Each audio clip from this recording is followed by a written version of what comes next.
besar menggenggam hidupku,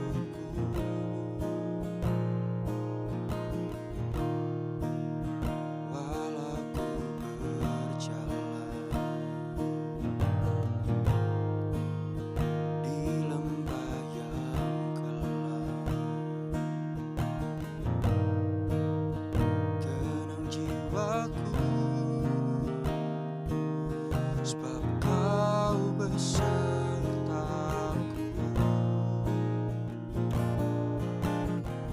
Selama ku hidup, apapun musimku, ku percaya kebesaran-Mu, kekuatanku di dalam-Mu. Ku serahkan hidupku, akui kuasa-Mu, ku serukan kebesaran-Mu. Masa depanku terjaga di tangan-Mu.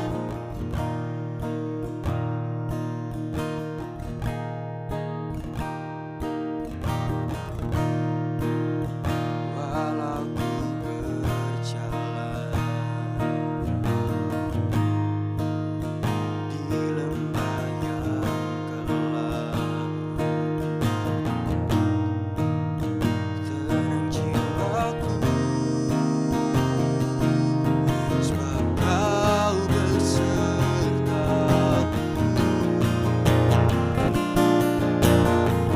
Selama ku hidup,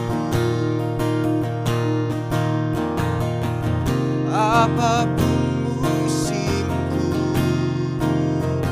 ku percaya kebesaran-Mu, kekuatanku di dalam-Mu. Ku serahkan hidupku, akui kuasa-Mu, ku serukan kebesaran-Mu. Masa depanku terjaga di tangan-Mu.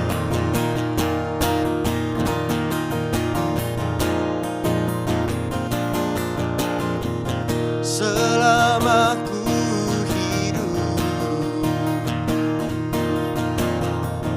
apapun musimku, ku percaya kebesaran-Mu,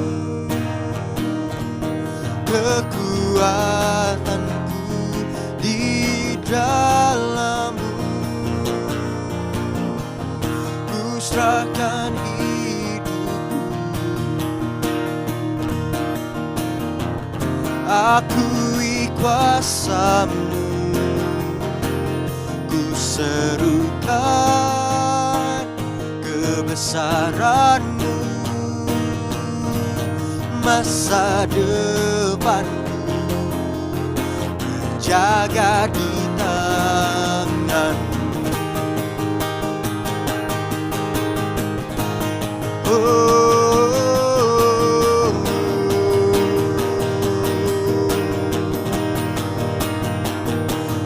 masa depanku ada di tangan-Mu, Tuhan. Kau pegang seluruh hidupku,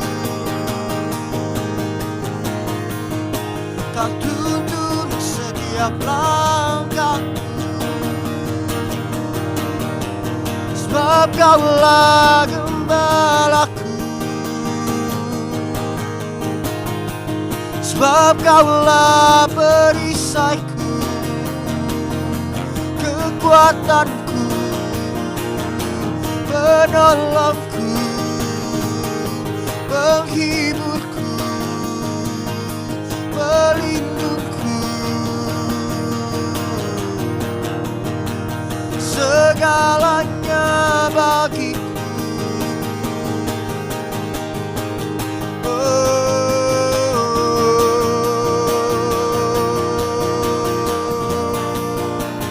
Kau yang berkuasa surga bumi, kan menyembah Yesus Raja segalanya.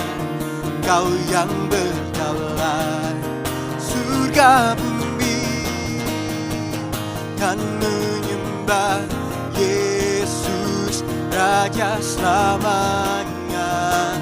Kau yang berkuasa surga bumi, kan menyembah Yesus Raja segalanya.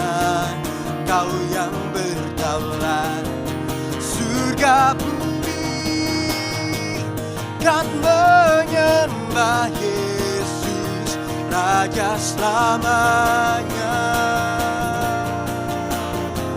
Selama ku hidup, apapun musimku, ku percaya kebesaran-Mu,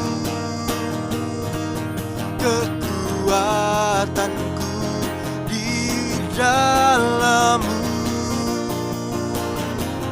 Ku serahkan hidupku, akui kuasa-Mu, ku serukan kebesaran-Mu. Masa depanku terjaga di tangan-Mu selama ku hidup. Apapun musimku, ku percaya kebesaran-Mu,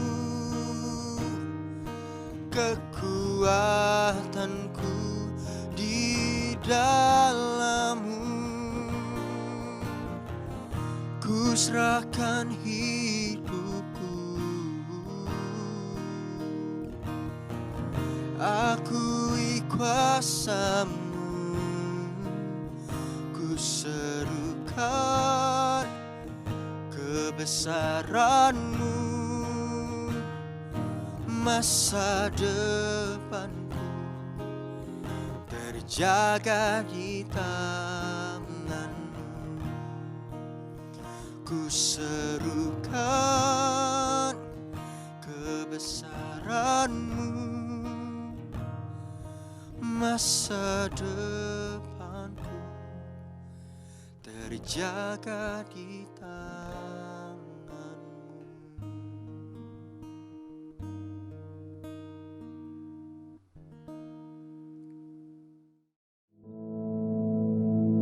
Our Father, which art in heaven, hallowed be thy name.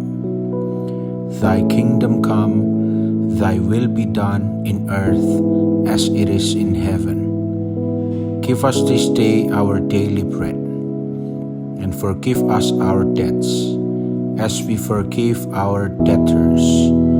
And lead us not into temptation, but deliver us from evil.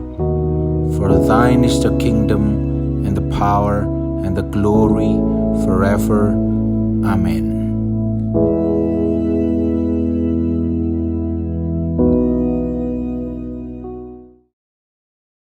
Shalom, keluarga Gereja Allah Baik yang dikasihi Tuhan. Di kesempatan kali ini saya akan membagikan firman Tuhan yang saya ambil judulnya adalah doa yang tidak terjawab. Mari kita buka di dalam Matius 26 ayat 39. Matius 26 ayat 39 dikatakan seperti ini. Maka ia maju sedikit, lalu sujud dan berdoa. Katanya, "Ya Bapakku, jikalau sekiranya mungkin, biarlah cawan ini lalu daripadaku. Tetapi janganlah seperti yang kukehendaki, melainkan seperti yang Engkau kehendaki." Ini adalah doa Yesus kepada Bapanya, pada Bapa di surga, pada waktu dia harus mengalami atau akan mengalami jalan salib. Kita tahu semua, Tuhan Yesus akan menderita pada waktu itu, dan dia berdoa kepada Tuhan, kepada Bapa, kepada Allah Bapa, meminta untuk tidak Tuhan Yesus itu menerima apa yang seharusnya dia akan jalani. Makanya Tuhan bilang, "Jikalau sekiranya mungkin, biarlah cawan ini lari daripadaku." Tetapi apa yang terjadi, Bapak Ibu Saudara yang dikasihi Tuhan, Yesus Tuhan kita Yesus tetap harus mengikuti siksaan itu. Tuhan kita Yesus tetap harus mati di kayu salib. Kalau kita melihat di sini siapa Tuhan Yesus dan mengapa doanya tidak dikabulkan oleh Bapanya yang di surga, ini menjadi menarik, ya. Karena kita biasa menyarankan kepada jemaat, kepada siapapun untuk selalu berdoa, untuk memohon belas kasihan Allah. Tetapi kita lihat di sini bahwa Tuhan Yesus sendiri doanya itu tidak dijawab oleh Bapa. Dan benar juga kita bisa melihat dalam kehidupan kita bahwa jawaban doa tidak selalu sesuai dengan keinginan yang kita inginkan, ya. Dan sering membuat kita mempertanyakan Tuhan. Sehingga hari ini kita mau belajar apa sebenarnya esensi atau arti pengertian doa yang sesungguhnya. Nah, di sini saya bagi 3 hal. Yang pertama adalah bahwa satu hal adalah hasil doa itu tidak memerlukan jawaban, atau sebuah doa itu tidak membutuhkan jawaban. Tetapi doa itu sendiri adalah pernyataan iman. Doa itu sendiri adalah pernyataan iman kita, bahwa kita percaya Tuhan itu ada, Tuhan itu punya kuasa, dan kita meminta kepada Tuhan yang tepat. Jadi dia tidak perlu ada jawaban, tidak perlu kita memikirkan kapan dijawab, tetapi lebih daripada itu, kita percaya kepada siapa kita mengangkat doa itu. Suatu kita berseru, memang kita sedang mencari pertolongan Tuhan, dan kita sedang mau mengandalkan Tuhan. Nilai bahwa kita berdoa ingin mengandalkan Tuhan itu adalah sebuah iman kita, dan itulah yang akan membuat kita berdoa, bahwa percaya bahwa kita punya Tuhan yang sanggup menyelesaikan pergumulan kita. Maka yang diinginkan Tuhan dari doa kita adalah bahwa kita itu adalah orang-orang yang mengandalkan Dia. Kita adalah orang-orang yang berserah kepadanya. Bukan sekedar jawabannya, tetapi hati kita, iman kita. Yeremia 17 ayat 7 katakan, "Diberkatilah orang yang mengandalkan Tuhan, yang menaruh harapannya pada Tuhan." Suatu kita berdoa, kita sedang mengandalkan Tuhan, dan kita sedang menaruh harapan kita kepada Tuhan, maka kita dapat blessing dari surga. Maka kita mendapat pujian dari surga. Maka Tuhan melihat iman kita. Sehingga saya bilang yang pertama bahwa doa itu adalah pernyataan iman, bukan sekedar mencari jawaban daripada Tuhan. Yang kedua, skenario Allah itu lebih tinggi daripada apapun di dunia ini. Dalam arti gini, suatu kita berdoa, kita meminta yang kita mau, kita meminta kita ditolong. Tetapi ada yang lebih besar daripada itu. Ada juga Allah punya maksud-maksud tertentu di dalam kehidupan kita, itu jauh lebih tinggi nilainya daripada permohonan kita. Kita harus paham itu. Sehingga Tuhan Yesus katakan, "Jikalau mungkin, biarlah cawan ini lalu."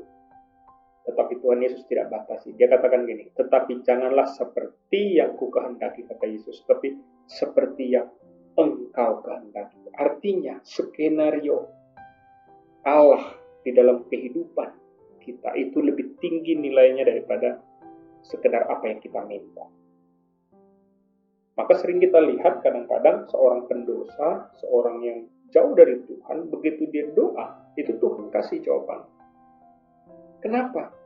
Karena Tuhan menganggap bahwa kalau satu orang ini didengarkan doanya, harapan Tuhan, orang ini menjadi bertobat. Karena di sana ada skenario misi Allah. Sehingga banyak kita lihat dari sejarah-sejarah di Alkitab, ya, seperti Raja Naaman misalnya, yang disembuhkan oleh Tuhan dan melihat mujizat daripada Allah. Padahal mungkin raja ini adalah raja kafir yang tidak takut kepada Allah, tetapi Allah tunjukkan mujizat untuk sebuah misi Allah kepada dia. Mazmur 34 ayat 19 katakan seperti ini. Tuhan itu dekat kepada orang-orang yang patah hati dan ia menyelamatkan orang-orang yang remuk jiwanya. Kalau kita mungkin sebagai hamba Tuhan, sebagai anak Allah, doa kita tidak langsung dijawab oleh Tuhan. Tetapi kalau Tuhan melihat ada misinya kepada orang-orang yang patah hati, kepada orang-orang yang remuk jiwanya, maka dia akan melakukannya. Karena Tuhan mau ada melihat, orang banyak melihat mujizatnya daripada dia. Kalau sebuah doa yang tulus untuk misi Allah, itu lebih mudah untuk digenapi oleh Allah daripada sekedar hanya untuk kebutuhan pribadi. Seorang yang bernama Hana, dia mencari Tuhan selalu untuk seorang anak. Tetapi bertahun-tahun dia berdoa tidak dengar Tuhan atau tidak dijawab Tuhan. Tapi suatu hari dia bilang bahwa kalau anak ini lahir, maka dia akan kuberikan kepadamu sebagai hambamu. Setahun kemudian permintaan Hana itu digenapi oleh Tuhan. Lahirlah seorang yang bernama Nabi Samuel. Kenapa? Karena ada misi Allah di sana. Jadi yang kedua yang perlu kita pahami, skenario misi Allah itu lebih daripada segalanya dibandingkan segala kebutuhan kita. Dan yang ketiga, doa selalu dijawab Allah. Namun cara dia menjawab tidak mudah dipahami. Dan dia melakukannya dengan caranya dia. Doa kita itu selalu dijawab Allah. Tapi cara menjawab Allah kadang-kadang kita tidak paham. Kita tidak mengerti. Yang kita tahu, yang kita mau. Tetapi yang kita butuhkan atau yang Tuhan mau lihat dari diri kita secara keseluruhan, itu dia yang tahu. Kita terbatas, dia tidak terbatas. Ada seorang hamba Tuhan mengatakan seperti ini. Sewaktu kita mengikut Yesus, Yesus terkadang tidak mengubah situasi kita. Sewaktu kita mau berdoa, Tuhan Yesus tidak mengubah sesuatu untuk merestui apa yang kita minta. Tetapi yang pasti, yang dia ingin rubah adalah diri kita sendiri. Yang kita inginkan dia tidak rubah. Yang dia mau rubah adalah diri kita sendiri. Mungkin situasi kita tetap sama, tapi mungkin yang Tuhan mau bukan situasi kita yang berubah, tetapi diri kita, hati kita, diri kita sendiri. Kita berjuang berdoa untuk sebuah penyakit yang kita hadapi. Mungkin Tuhan tidak ganti penyakit, mungkin Tuhan tidak sembuhkan, tetapi Tuhan akan proses kita sampai diri kita sendiri yang diperbaiki oleh Tuhan. Karena Tuhan sebenarnya tidak ingin kehidupan rohani kita itu lemah seperti bayi. Tetapi Tuhan ingin kehidupan rohani kita itu seperti lelaki dewasa. Saudara tahu bedanya seorang bayi dengan seorang lelaki dewasa. Seorang bayi, dia akan terlalu banyak merengek, dia akan terlalu banyak meminta. Dia tidak tahu apa-apa. Tapi orang dewasa, dia dapat berpikir sendiri. Dia lebih bijaksana. Dan dia lebih banyak bisa dikasih tanggung jawab. Kita yang diinginkan Tuhan, kita tidak menjadi seorang bayi rohani, tetapi seorang dewasa rohani. Sehingga mungkin situasinya tidak diubah. Tetapi kedewasaan kita yang ingin diubah oleh Tuhan. Tuhan lebih suka menyembuhkan kehidupan rohani kita daripada sekedar kehidupan jasmani. Tuhan lebih suka kitanya yang berubah secara spiritual. Cara berpikir, cara berbicara, cara menghadapi masalah dibandingkan kebutuhan kita. Kenapa? Karena kalaupun saudara atau saya, Tuhan genapi semua apa yang kita butuhkan. Apakah kita sudah pasti mengasihi Allah? Firman Tuhan berkata bahwa kebenaran daripada Allah adalah penyembahan yang benar kepada Allah. Apakah orang yang semuanya digenapi? Apakah orang yang tidak punya pergumulan, dia akan selalu menyembah Allah? Belum tentu. Jadi, yang ingin Tuhan sembuhkan lebih-lebih daripada jasmani kita adalah kehidupan rohani kita. Yang pertama, mengenai doa tadi, kita sudah bahas bahwa doa tidak memerlukan jawaban. Doa itu adalah pernyataan iman. Yang kedua, tadi dikatakan bahwa skenario Allah itu lebih tinggi. Skenario Allah adalah misi Allah untuk dunia. Dan yang ketiga, Allah lebih suka kehidupan rohani kita disembuhkan daripada hanya sekedar situasi jasmani kita. Amin. Tuhan Yesus memberkati.